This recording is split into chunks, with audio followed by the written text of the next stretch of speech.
Olá, esse é mais um episódio do Maldita Politicagem. Eu sou o Alessandro, numa noite fria daqui de Curitiba, acompanhado novamente do nosso amigo Luiz Domingos Costa. Tudo bem, Luiz? Olá, Alê, saudações a todos e todas. Tudo certo? Vamos enfrentar o frio e o tema de hoje, né, Alessandro? Então, dando sequência ao tema geral das eleições, né? Hoje a gente traz uma discussão que o nosso Luiz é especialista, a gente vai falar, ele já foi consultado por uma grande estrela do rock nacional para falar sobre o tema. No final a gente vai trazer essa história maravilhosa. A nossa imagem inicial, então, Luiz, sobre o tema que é o voto obrigatório ou o voto facultativo, né? A gente vai discutir qual dessas opções seria mais adequada, quais discussões estão por trás desses dois modelos. Imagem inicial não tem como ser diferente, acho que todo brasileiro conhece o dia das eleições, quando a gente vai nos colégios e aquele monte de papel na rua, aquele mar de papel na rua, na esperança de que algum eleitor esquecido ou algum eleitor desinteressado pegue um daqueles santinhos na rua, escolha os números daquele candidato e aperte lá no final, né? Escolha aquele candidato como o seu escolhido. Então, Luiz, como que a gente dá um gancho interessante relacionado com o nosso episódio anterior com o Bruno Bolognese? Sim, foi um episódio especial que repercutiu bastante e o Bruno deixou de resto, além de uma análise muito aprofundada sobre as instituições brasileiras, ele deixou uma expressão que vai entrar para a lista de jargões aqui do Maldita Politicagem, quando ele dizia que quando um político tem uma manifestação de uma tranquilidade inconveniente, ele não age, né? No caso da Dilma, que ela lascou um parmesão e serviu um Campari. Então, quando o eleitor está apático, desinteressado, e ele, nos dias da véspera da eleição, ele lasca um parmesão e serve um Campari e não escolhe o candidato dele. E aí ele chega de manhã para votar na sessão eleitoral e tem aquele monte de santinho dos candidatos para ver se pega um eleitor ressaqueado de Campari, né? Então essa ideia ficou muito marcante, os ouvintes gostaram da brincadeira, então vamos usar essa expressão e aprofundar a discussão sobre o voto obrigatório ou versus o voto facultativo aqui hoje. Então, o nosso modelo continua mais ou menos o de sempre. No primeiro bloco, a gente vai discutir os conceitos, né, e as discussões por trás da teoria, por trás do voto obrigatório ou do voto facultativo, as vantagens de cada um dos modelos. No bloco 2, a gente traz para o caso brasileiro, amplia a discussão, tenta ampliar também o debate para outras arenas que estão relacionadas. Vamos apresentar um olhar comparativo aqui com outras nações. E no bloco terceiro, o nosso Luiz Domingos Costa vai apresentar a sua aventura junto com uma grande estrela do rock brasileiro. Continua com a gente.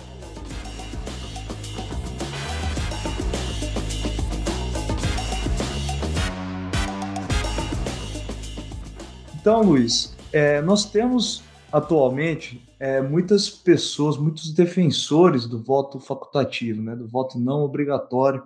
Isso tem cada vez aparecido mais, né, nas pautas, e alguns grupos defendem muito isso, principalmente com o crescimento dos grupos liberais, né, no Brasil, consolidação, na verdade, desses grupos. Então, você pode trazer para nós quais são os principais argumentos que estão por trás da defesa do voto não obrigatório ou do voto facultativo no Brasil? Eu acho que de fundo são dois argumentos mais importantes, embora também tenha um terceiro que eu vou mencionar rapidamente. O primeiro é de que a obrigatoriedade do voto fere a liberdade individual, porque o voto deveria depender de uma escolha de ir votar. E ao tornar o voto obrigatório, o Estado está se intrometendo numa decisão de foro individual, né? Esse é o primeiro argumento, não tem um fundo, vamos dizer, filosófico. O segundo argumento é de que o voto facultativo seria vantajoso para uma democracia porque depuraria a eleição daqueles eleitores que são desinteressados, desinformados ou apáticos, né? Então, se você deixasse o voto como objeto de escolha individual, aqueles que iriam votar são aqueles que de fato se interessam e, portanto, se informam mais e teriam um voto mais qualificado. A gente tem o outro lado da moeda para os dois argumentos, a gente vai abordar. E o terceiro argumento, acho que o mais fraco, na minha opinião, é de que os países mais tradicionais, de democracia mais tradicional, em geral, tendem a adotar voto facultativo. E o voto obrigatório? Quais são os argumentos favoráveis? Quais são os outros lados da moeda, Lê? A gente pode usar como um espelho ao contrário aqui, né, É, em relação aos argumentos que você disse. Então, obviamente que, no ponto de vista filosófico, adota-se a postura de que é importante todos participarem da democracia, que a democracia será um sistema de maior perfeição da representação social, né, na política, se todos participarem.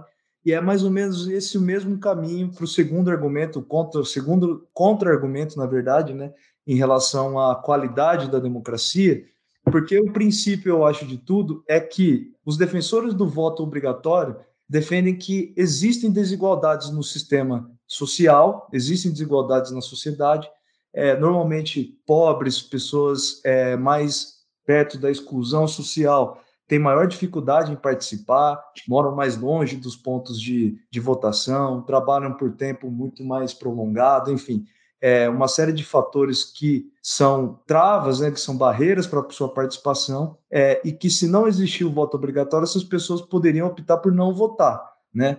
Então, uma forma de fazer com que essas pessoas, forçar essas pessoas a participarem, é colocando em prática o voto obrigatório, e assim nós teríamos uma redução de um espelho da sociedade ou de uma ilustração da sociedade que fosse desigual, ou seja, construção de uma votação que reflita com maior precisão o que nós temos na sociedade, né? Inclusive, a gente vai trazer depois, no segundo bloco, existem muitas pesquisas que comprovam, inclusive, a parte desses argumentos. Então, fechando, né? Os defensores do voto obrigatório acham necessário que o nosso sistema democrático reflita a nossa sociedade. E a forma mais perfeita é com todos participando, uma forma de reduzir as possíveis assimetrias, né, do sistema. do ângulo da questão do debate mais de fundo, filosófico, se o voto... os defensores do voto obrigatório contra-argumentam dizendo que o voto é um direito, mas também é um dever cívico. E aí há uma discussão de que algumas atividades na sociedade não cabem escolha tão livre quanto, por exemplo, a religião. Mas assim como a educação, né? A gente tem escolha de não colocar os nossos filhos na escola, né? Então essa é uma discussão também que caminha por aí. Mas acho que são esses 3 pontos, né? Se é um direito ou um dever, se há mais qualidade na votação pelo voto facultativo. Por outro lado, os defensores do voto obrigatório defendem que ele amplia a representatividade e, portanto, aumenta a legitimidade do sistema. E o terceiro ponto, de quais países adotam, a gente pode abordar um pouco no segundo bloco. Isso. Mas antes, Luiz, eu queria fazer uma pergunta para você, na verdade, que domina mais o assunto. Você não acha que existe também por trás um amplo argumento de que o voto obrigatório ele contribui para a educação política geral da população? Alguns trabalhos tentam encaminhar nessa direção, dizendo que, assim como diz o ditado, o provérbio, né, a prática leva à perfeição. Quanto mais as pessoas votam, mais elas sentem que elas são importantes para a comunidade. E isso é particularmente importante em sociedades muito desiguais, que os eleitores mais pobres ou com menos escolaridade acabam achando que não são importantes, que a sua opinião eventualmente não é importante pela própria exclusão que eles sofrem na sociedade. E o ato de votar repetidamente ao longo dos anos faz com que ele passe a se sentir relevante. Isso tudo tem um conceito disso que se chama sentimento de eficácia política, que é o indivíduo se sentir contribuindo para os rumos da sua comunidade. Então, esse é um argumento forte para países desiguais, para países com muita desigualdade, em favor do voto obrigatório, sim, é isso. Eu acho que, casando com o terceiro ponto que você trouxe, né, que muitos países adotam, na verdade, um sistema de voto não obrigatório, né, voto facultativo. Bom, como a gente vai ver, o caso brasileiro, a gente dificilmente pode ser comparado com alguns desses países, né? Mas isso a gente deixa para o próximo bloco. Continue com a gente aí, galera.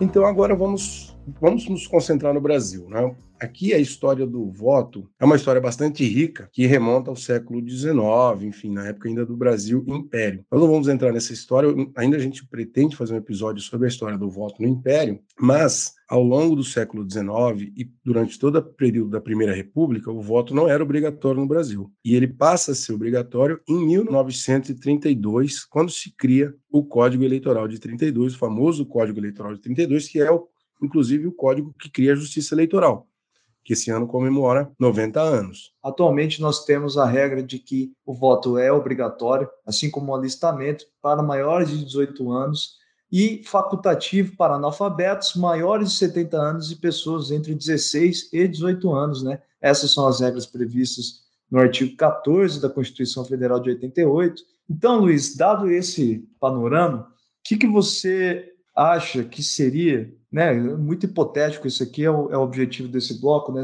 ampliar a discussão um pouco, até de um jeito um pouco ensaístico, mas se o voto obrigatório fosse extinto no Brasil, o que nós poderíamos imaginar que nós teríamos de efeito no nosso país? O que as pesquisas indicam, enfim? Recentemente saíram alguns trabalhos apontando para isso. São trabalhos que a gente deixa aqui nas referências para vocês consultarem, mas é importante entender esse caminho tortuoso do voto no Brasil, porque a adoção do voto obrigatório em 1932, ela, como aquele período de uma forma geral, apresenta muitas ambiguidades. Por um lado, o comparecimento eleitoral na Primeira República foi precário, então havia uma autoexclusão. Em muitas eleições, cerca de 90% ou mais, 90% da população não participava. Então, era um sistema muito criticado por sua baixa representatividade e, portanto, ilegitimidade. É importante entender as ambiguidades da adoção do voto obrigatório naquele contexto de 1932. No mundo, era um período de retração da democracia, e no Brasil, aquilo tinha sido um golpe, né, 1930, um golpe de Estado, das oligarquias dissidentes com os tenentes, e que ficou 2 anos sem implementar as promessas de campanha do Vargas, que eram a lisura e a transparência eleitoral. Então, a adoção tardia do Código de 1932 tenta responder a esses reclames da opinião pública, mas, ao mesmo tempo, incentivava a criação de partidos comandados pelos interventores. Então, essa votação obrigatória deveria ser, de alguma forma, controlada pelos interventores. Então, tem um caráter de ampliar a participação, mas também de controlar a participação. Então, isso é importante. O caráter democrático do Código, a sua contribuição histórica, vai ser lapidada ao longo do tempo, em 1945, com a Lei Agamenon, e depois na Constituição de 88. A gente tem que pensar essas coisas com certa perspectiva histórica. E na Constituição de 88, um período imediatamente posterior a 20 e tantos anos sem eleição de presidentes, havia uma grande vontade de votar no Brasil e uma inclinação preponderantemente favorável ao voto obrigatório. E aí os constituintes mantêm, melhor dizendo, o voto obrigatório em 1988, com essa ideia de que isso representaria melhor o conjunto da sociedade brasileira. Com o passar do tempo, houve um crescimento de emendas à Constituição, agora recente, nos últimos 30 anos, que defendem e propõem o fim do voto obrigatório com esses argumentos que a gente apresentou no primeiro bloco. E os trabalhos que estão estudando isso se perguntam, o que aconteceria se o voto fosse facultativo? E há muitos achados interessantes, mas o principal deles é que a probabilidade de maior comparecimento eleitoral se daria entre as faixas mais privilegiadas da sociedade. Especificamente, indivíduos com diploma de ensino superior tenderiam a votar mais, indivíduos com renda acima de 5 salários mínimos e indivíduos com maior interesse por política. Provavelmente isso agrada aos defensores do voto facultativo, que vão dizer, bom, tá vendo? São as pessoas mais qualificadas para votar. Mas, por outro lado, é possível que isso gere uma distorção ou uma subrepresentação dos grupos que não pertencem a esses estratos. São os mais pobres, aqueles que não têm escolaridade. Então, eu acho importante esses aspectos que você trouxe, Luiz, porque vou radicalizar aqui. Posso radicalizar um pouco? Vamos nessa. Porque eu acho que por trás do argumento dos defensores do voto não obrigatório, facultativo, eu acho que existe uma maior preocupação de caráter classista, racista, machista, do que uma preocupação com a qualidade democrática. Porque, em geral, o que se tem, o que essas pesquisas todas demonstram, recente, por exemplo, a pesquisa que você citou, da Natália Guiar e do Gabriel Kassalek, esse perfil do indivíduo brasileiro que tende mais a participar da política caso o voto não fosse obrigatório, ou seja, ser mais branco, ter superior completo, enfim, pessoas mais velhas, é o que aconteceu no passado, né? De alguma forma. Então, se a gente quer, de fato, construir uma sociedade e uma política que espelhe, represente a diversidade e as desigualdades do nosso sistema político, social, eu acho que a participação é um elemento positivo.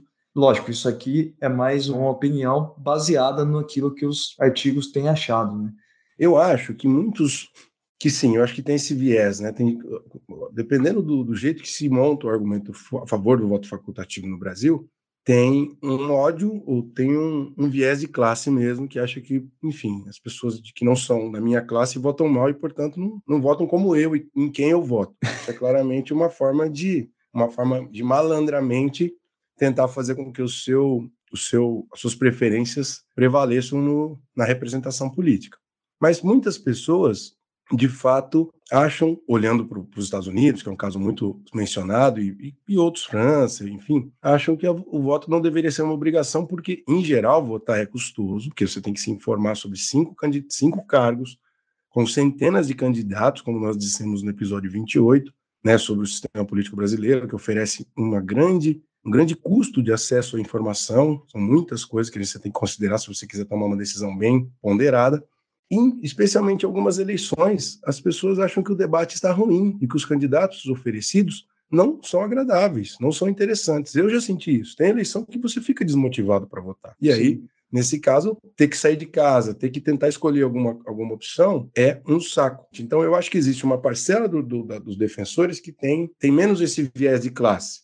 Mas uma outra parcela, sim, depois eu vou abordar uma história sobre isso no terceiro bloco. Sobre essa racionalidade, Luiz, do voto, né? Existe no argumento dos defensores do voto não obrigatório algum tipo de... O argumento conduz a gente a pensar que pessoas não informadas não têm a informação suficiente para escolher o seu representante de forma adequada, né? Mas existe um outro entendimento quanto à racionalidade, né? Se vale a pena uma espécie de cálculos que o indivíduo faz, que é assim, vale a pena eu sair de casa numa manhã fria, chuvosa, para eu ir lá votar, né? Então, quanto a isso, o Emerson Serve, né, o nosso cientista político da UFPR, ele fez um estudo recente sobre as taxas de abstenção nas últimas eleições municipais. E ele constatou que pessoas que moram em municípios pequenos, elas vão mais, com maior frequência, votar, justamente porque elas percebem que ali elas têm maior possibilidade de mudar a eleição, né? Pessoas em municípios de até 5 mil, eu ouvi falar que Querência se encaixa quase nisso daí, dependendo da Eu acho pesquisa que do sim, IBGE. Querência é uma metrópole com cerca de 12 mil, a gente já falou até sobre o censo de Querência, mas tem 12 mil testemunhas / habitantes e acho que 4 mil e tantos eleitores, não me lembro, não estou atualizado mas acho que Querência se enquadra nessa faixa do Emerson, do professor Emerson, o que significa dizer que Querência tem um alto engajamento cívico. Então é o seguinte, o Luiz, em Querência, ele vota porque a tia dele lá pode ganhar a eleição por 2 votos contra o outro candidato, né? Ele pode fazer a diferença naquele lugar que os votos são 4, 5 mil votos. Isso, porque aquela coisa que se diz nos estudos de antropologia, né? O senso de pertencimento força a participação. Esse senso de pertencimento tem de ser mais reforçado, tem de ser mais forte, Também. né? Então tem tudo isso. Agora o Luiz, em Curitiba, né, tem 1 milhão de pessoas que vai votar, ele fala, pô, vi lá a eleição, lá a pesquisa eleitoral, o meu candidato tá com 30% a mais, eu acho que eu vou ficar em casa, depois eu pago meus 3,50 de multa lá. Se eu não me engano é 3,50, né, a multa do... Não me lembro, faz tempo que eu não justifico, né?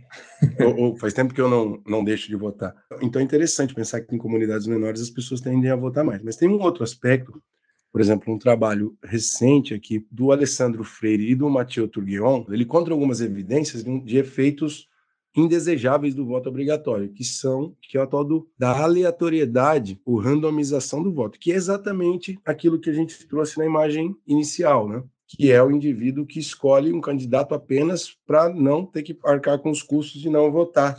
É um candidato escolhido na entrada do colégio, pegando um santinho no chão. E essa aleatoriedade aumenta em cargos com um grande custo informacional, que é deputado estadual e deputado federal e senador. Ou seja, que é difícil, né? É difícil de ter informação, né?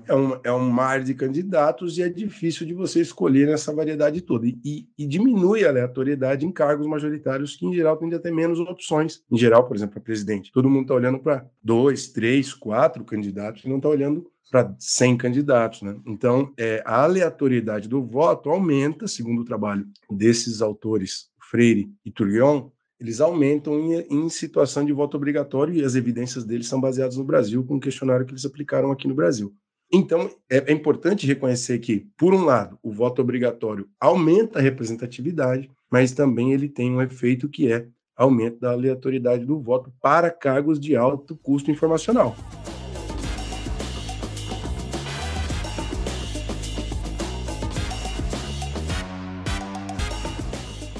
Luiz, então, só para a gente estabelecer uma comparação, entre os 22 países que fazem parte da OCDE, uma pesquisa recente apresentou que apenas 3 desses países têm efetivamente o voto obrigatório, né? Na verdade, 6 países, né, no total, mas 3 desses 6 países possuem, né, um sistema um tanto quanto híbrido, que na prática não se aplica o voto obrigatório. Então, junto com o Brasil, o voto obrigatório só está presente no caso da Austrália, da Bélgica e de Luxemburgo, é isso? É isso. E eu comparei com nações irmãs nossa na América Latina, né, dentro desses gráficos recentes que saíram em 2021. Só para ter uma ideia, o Brasil teve, nos últimos anos, taxas de abstenções próximos, que circularam ali próximos a 20%, certo? De abstenção. No caso da Colômbia e do Chile, por exemplo, 2 países que não adotam voto obrigatório, metade da população não vota. Então é mais ou menos esse o risco que nós temos, caso nós adotássemos o voto não obrigatório, né? Luiz, então, algo que não tem como você escapar, pergunta de sempre. O voto obrigatório, ele é maldito ou ele é bendito para a democracia brasileira? Alguns anos atrás, eu defenderia com mais força, eu defenderia com mais garra o voto obrigatório, mas eu ainda acho que ele é bendito. E pelos argumentos que esses trabalhos do Gabriel, da Natália e do Jairo Nicolau apontam, né? Que a tendência de não comparecimento cresce muito em grupos socialmente excluídos, que, de outra forma, não são organizados politicamente, não participam de partidos ou participam pouco de movimentos sociais, portanto, não tem outra forma de se verem representados se não for pelo voto. Então, eu ainda tendo a defender o voto obrigatório. Agora, eu vejo que a sociedade brasileira pode caminhar, dependendo das mudanças da participação e do engajamento político, ao longo dos anos, pode pensar no voto facultativo, especialmente quando acontecem casos como foi o alistamento dos jovens de 16 a 18 anos nesse ano. Lembra, lá no começo do ano, havia um baixíssimo comparecimento, e como esse é um grupo interessante, porque o voto para eles é facultativo, né? Então, eles não estavam indo lá tirar o título de eleitor. Houve uma grande mobilização na internet, no Twitter, grandes celebridades convocando os jovens para se alistarem, e o efeito foi impressionante, né? Houve uma onda de alistamento eleitoral. Então, aquele grupo que tem o voto facultativo, dependendo da mobilização da sociedade, dos atores politicamente relevantes, podem fazer com que esses grupos participem politicamente. Isso é um bom sinal, na minha opinião. Agora, a gente tem que entender que o Twitter não chega nos rincões do Brasil. Existem faixas de idade que não acessam essas redes sociais com a mesma intensidade que os jovens e que, portanto, não se sabe, não dá para cravar que eles seriam mobilizados politicamente caso o voto fosse facultativo. Então, acho que a questão não é tão sim ou não, mas atualmente ainda defendo o voto obrigatório e acho que ele é uma coisa bendita. Eu acho que existe, só para exercício de imaginação, né? Todo brasileiro conhece aquela imagem dos políticos indo visitar as comunidades em momentos próximos à eleição, né? Eu fico tentando imaginar, sem o voto obrigatório, quantos desses políticos pisariam numa comunidade, enxergariam a realidade dessas populações. Eu acho que a discussão é válida, mas o risco de se adotar o voto não obrigatório, ele pode ser desastroso da noite para o dia, assim. Por isso eu também tendo a acreditar mais na necessidade do voto obrigatório no Brasil. E, por exemplo, dependendo nesse período de populismo radicalizado que existe no mundo e no Brasil, né? A tentativa de deixar certos nichos da sociedade de fora da representação, se o voto fosse facultativo, poderia ser muito deliberada de um certo candidato, né? Tentar fazer com que certos grupos simplesmente não votem ou levar informação falsa para que eles desacreditem a eleição e, portanto, não votem, como aconteceu nos Estados Unidos com Trump, etc. Mas aí depende. A sociedade norte-americana conseguiu, na queda de braço da mobilização pela internet e convocar jovens, convocar negros, convocar latinos, conseguiram ter um grande comparecimento na eleição do Biden em 2020. Mas, novamente, é uma sociedade diferente da brasileira, portanto, eu acho que é um grande risco, sim, de alta exclusão eleitoral caso o voto fosse facultativo nessas condições difíceis de fake news que a gente vive. Agora chegou a hora, hein? Hein, nosso ouvinte, chegou a hora daquela história maravilhosa que eu não canso de ouvir. Eu fiquei sabendo, Luiz Domingos, que há uns anos atrás o senhor foi convidado para fazer parte da mesa de discussão sobre política do programa do Lobão, que, por sinal, você é muito fã. Você é muito fã, tanto o Lobão em cima do palco quanto o Lobão como comentarista político. Fiquei sabendo que você também gosta muito das ideias promovidas por esse cantor brasileiro. Fala sobre a sua experiência.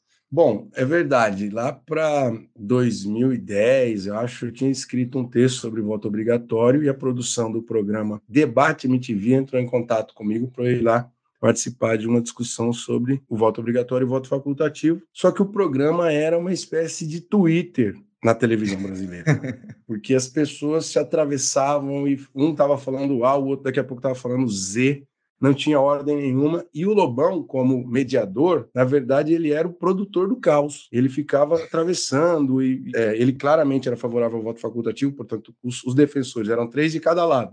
Os defensores do voto obrigatório não tinham o mesmo espaço, então o Lobão... E você estava vestido de Globo News ou de MTV? Tava meio termo, acho que não sei, tava mais para Globo News, talvez. Eu tenho que achar o vídeo disso, tá em algum HD.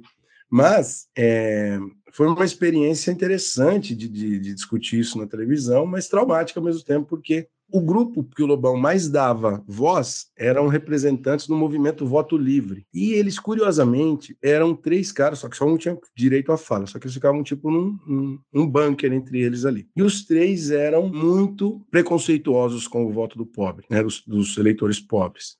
E tinham outras características, aqueles indivíduos que achavam que a classe média votava melhor do que os outros grupos sociais, e várias camadas bizarras, assim, por exemplo, os 3 tinham cabeça raspada. Pô, era esquisito, você falava, caramba, isso é muito bizarro. E aí eu vi, naquela experiência foi interessante, porque normalmente o argumento de saída se reveste de uma certa bondade, uma boa fé, né, de melhorar a democracia, só que você vai ouvindo outros pontos do argumento e tinha claramente um preconceito de classe. Então eu saí de lá com um pouco de raiva da condução do programa e muito confiante na defesa do voto obrigatório.